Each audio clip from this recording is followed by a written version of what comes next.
મારી સાથે છે ને ચિન્મયભાઈ ત્રિવેદી આવ્યા છે. તમે મારા ઘણા બધા વિડીયોમાં કવિતા બોલતા સાંભળ્યો હશે મને. અને એ કવિતામાં જે ચિન્મયભાઈ ત્રિવેદીનો ઉલ્લેખ કરું છું એ ચિન્મયભાઈ ત્રિવેદી જ આજે સાક્ષાત આપણી સમક્ષ છે. અને ચિન્મયભાઈને હું એક ગુજારિશ કરીશ કે ચિન્મયભાઈ તમારી જે બધી કવિતા છે ને જિંદગી તો જોરદાર છે, એ તમે તમારા અવાજમાં અમને બધાને સંભળાવો. ચોક્કસ. ધન્યવાદ. તું હસાવે, તું રડાવે, ઉદાસ હોય ત્યારે ગલગલિયા કરે, જિંદગી તું જોરદાર છે. જ્યારે બધી બાજુથી અંધારું હોય ત્યારે તિરાડોમાંથી પ્રકાશ ફેલાવે, જિંદગી તું જોરદાર છે.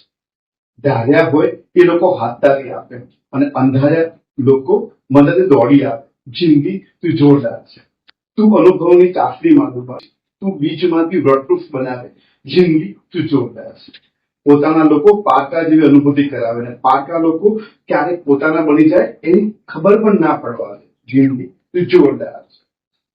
ક્યારેક માની જેમ પાલોમાં સંતાડે, ક્યારેક મિત્ર બની હિંમત આપે, ક્યારેક પિતાની જેમ ખભે બેસાડે, ક્યારેક જીવન સાથીની જેમ સાથ નિભાવે, જિંદગી તું જોરદાર છે.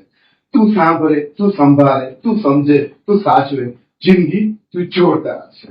તું જીતાડે, તું જીવાડે, તું જુસ્સો આપે, જિંદગી તું જોરદાર છે. તું હસાવે, તું રડાવે, તું ગલગલિયા કરે, તું હેત વરસાવે, તું લાડ લડાવે, તું ક્યારેક હારવા ના દે, તું ક્યારેક પડવા ના દે, જિંદગી તું જોરદાર છે. જિંદગી તું લાજવાબ છે. લવ યુ જિંદગી, ચિન્મય.